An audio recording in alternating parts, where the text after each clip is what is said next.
Hello and welcome back to my channel. In today's video, I will show you how to use the Kanopy app. So let's get started. So here we can see the Kanopy app. I will just open it. Okay. So here I will just click on let's get started.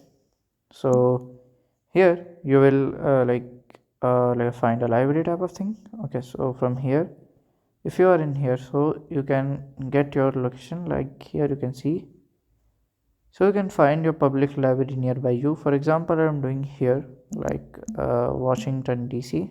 Okay, so let's do like here location. So from here you can see the libraries, public library. So by this way you can use it. So if you have any question, you can let me know in the comment section, and if you find this video helpful, make sure you like, subscribe and share the video. Thank you for watching.